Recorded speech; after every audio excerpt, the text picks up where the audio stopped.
Assalamualaikum warahmatullahi wabarakatuh. Selamat malam, Cina Rami Minandreki.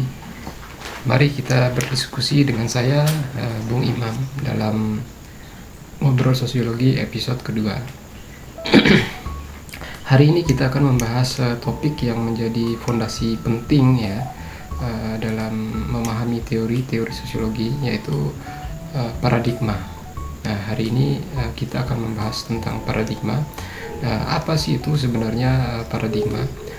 Jadi paradigma adalah cara pandang atau kerangka berpikir yang digunakan untuk memahami masyarakat.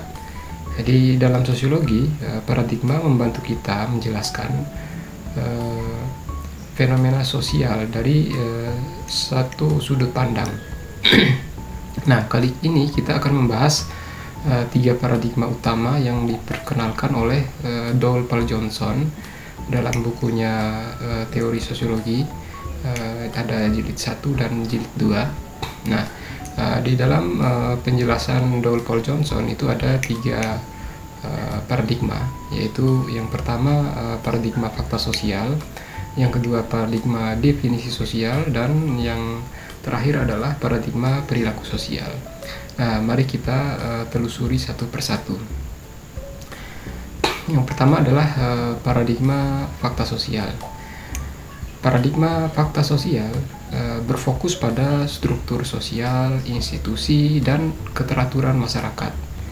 Nah, jadi pemikiran ini sangat dipengaruhi oleh Emile Durkheim yang melihat masyarakat sebagai suatu sistem dengan bagian-bagian yang saling mendukung. Dalam pandangan paradigma ini, maksudnya fenomena dianggap sebagai sesuatu yang lebih besar dari dari individu. Jadi fakta sosial seperti norma, nilai, dan atau institusi seperti keluarga dan pendidikan dilihat sebagai kekuatan eksternal yang mempengaruhi individu. Jadi teori fungsionalisme adalah salah satu teori yang dikembangkan dalam paradigma ini.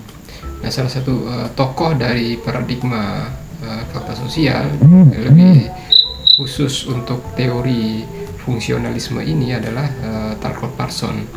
Jadi Talcott Parsons menjelaskan bahwa setiap bagian dalam masyarakat memiliki fungsi tertentu untuk menjaga kestabilan sosial. Nah, sebagai contoh, institusi pendidikan itu bertugas untuk mengajarkan nilai-nilai dan keterampilan agar masyarakat tetap berjalan harmonis. Namun paradigma ini juga mencakup teori konflik sosial, teori-teori konflik yang dikembangkan oleh Karl Marx gitu. Jadi Karl Marx menekankan bahwa konflik antara kelas sosial adalah motor sebagai penggerak perubahan sosial. Nah, tentu teman-teman pernah mendengar tentang teori dialektikanya Karl Marx misalnya. Nah, dari situ ada di situ Marx menekankan bahwa konflik antara kaum buruh dan pemilik modal memiliki atau menciptakan dinamika yang mempengaruhi struktur sosial. Tetapi dalam paradigma fakta sosial itu juga tidak luput dari beberapa kritik gitu. Jadi beberapa sosiolog berpendapat bahwa paradigma ini terlalu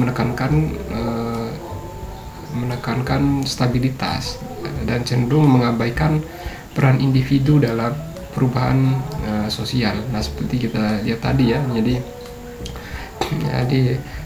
seolah-olah institusi, norma, nilai itu mengatur masyarakat gitu, tanpa memikirkan bahwa ada kemungkinan lain, misalnya individu itu bisa saja mempengaruhi atau mempengaruhi perubahan dari norma nilai itu. Nah,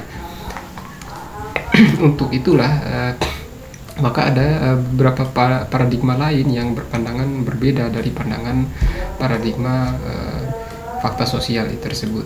Nah, paradigma berikutnya adalah paradigma definisi sosial. Nah, paradigma kedua ini berbeda dengan paradigma sebelumnya, di mana paradigma ini berfokus pada makna yang diberikan oleh individu dalam interaksi sosial, di mana teori misalnya dalam teori interaksionisme simbolik yang ada dalam payung paradigma definisi sosial itu yang dipelopori oleh George Herbert Mead dan Herbert Blumer menjadi contoh utama dari paradigma ini. Jadi menurut teori interaksionisme simbolik, masyarakat adalah hasil dari proses interaksi di mana individu menciptakan makna melalui simbol seperti bahasa atau tradisi.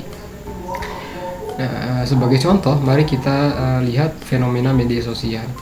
Nah, seseorang itu memposting sebuah foto. Makna dari foto tersebut itu tergantung pada bagaimana orang lain itu menafsirkannya. Jadi, bagaimana dalam paradigma ini realitas sosial bukanlah sesuatu yang tetap, melainkan terus-menerus dibentuk melalui interaksi. Nah, dalam hal contoh tadi itu ya interaksi melalui media sosial tersebut. Ada yang memposting dan kemudian ada yang menafsirkan isi postingan tersebut. Nah, seperti itu.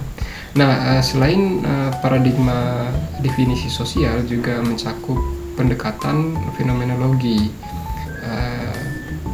dan etnometodologi. Nah, ada beberapa tokoh ya yang juga sejalan dengan tokoh sosiologi tentunya yang sejalan dengan paradigma ini, yaitu Alfred Scott dan Harold Garfield. Nah, Scott menekankan bahwa individu menciptakan makna bersama dalam kehidupan sehari-hari, sementara Garfinkel itu fokus pada metode yang digunakan individu dalam memahami atau mempertahankan realitas sosial. Nah, namun paradigma ini juga menghadapi kritik, gitu, ya, karena terlalu menekankan micro level. Ya, dalam paradigma definisi sosial itu seringkali mengabaikan struktur sosial yang lebih besar. Gitu. Seperti ini bisa dibilang kebalikan dari paradigma fakta sosial tadi, gitu. Ini dari kalau paradigma definisi sosial itu bisa dibilang antitesis dari paradigma fakta sosial tadi, gitu. Nah, selanjutnya adalah paradigma yang ketiga, yaitu paradigma perilaku sosial. Paradigma ketiga ini adalah paradigma yang menjelaskan tentang tindakan individu itu berdasarkan pengaruh dari lingkungan atau kondisi tertentu. Nah, pendekatan ini banyak dipengaruhi oleh psikososial atau teori behaviorisme. Nah, pada perkembangannya psikososial dan behaviorisme ini itu melahirkan ilmu baru, yaitu psikologi, ya. Selanjutnya ada dalam paradigma ini itu tindakan sosial itu dipengaruhi sebagai respon terhadap stimulus dari lingkungan. Sebagai contoh, perilaku konsumtif masyarakat itu seringkali dipengaruhi oleh iklan atau media. Jadi dalam eksperimen jadi metode ini itu punya beberapa produk, ya produk termasuk dalam hal metodologi. Nah, salah satu produk metodologi dari teori ini adalah eksperimen sosial yang merupakan metode utama dalam paradigma ini. Salah satu contoh yang terkenal adalah eksperimen oleh Milgram dengan tentang kepatuhan. Jadi yang menunjukkan bahwa individu itu cenderung mematuhi otoritas meskipun hal tersebut bertentangan dengan nilai-nilai mereka sendiri. Jadi kadang seseorang itu dia bisa bertindak di luar apa yang dia inginkan, tapi karena takut atau karena mematuhi otoritas yang ada di dalamnya. Nah, tentu teman-teman pernah merasakan tuh. Jadi ketika teman-teman dipaksa oleh atasan untuk melakukan sesuatu, nah, tentu teman-teman harus melakukan itu, suka atau tidak suka. Nah, kadang seperti itu. Nah, begitu eksperimen yang dilakukan oleh Emil Graham ya. Jadi, namun paradigma ini juga, paradigma perilaku sosial itu juga menghadapi kritik karena cenderung cenderung mereduksi atau reduksionis atau mengabaikan makna subjektif. Jadi dan terlalu bergantung pada metode kuantitatif ya, seperti itu. Jadi untuk perkenalan dari ketiga paradigma ini memberikan pandangan yang berbeda dalam memahami masyarakat. Nah, paradigma fakta sosial membantu kita untuk melihat struktur keteraturan sosial, sedangkan paradigma definisi sosial itu menyoroti makna dan simbol dalam interaksi. Sedangkan paradigma perilaku sosial itu menjelaskan tindakan individu berdasarkan pengaruh lingkungan. Jadi masing-masing paradigma memiliki kelebihan dan kekurangannya. Dengan memahami ketiganya, kita dapat mengembangkan perspektif yang lebih kaya dalam menganalisis fenomena sosial. Jadi teman-teman, bukan berarti satu paradigma itu lebih benar daripada paradigma lain. Dalam kajian sosiologi, kesemua paradigma itu saling melengkapi dalam analisis sosiologis. Nah, tapi setiap sosiolog itu tentu punya kecenderungan gitu ya, kecenderungan terhadap paradigma yang digunakan, karena setiap orang pasti punya sudut pandang atau cara berpikir tertentu. Nah, ini yang membuat ada beragam paradigma dalam sosiologi, tapi juga itu berfungsi untuk saling melengkapi dalam analisis sosiologis gitu. Nah, masing-masing paradigma tersebut itu memiliki kelebihan dan kekurangannya. Nah, dengan memahami ketiganya, kita dapat mengembangkan perspektif yang lebih kaya dalam menganalisis fenomena sosial. Oke, terima kasih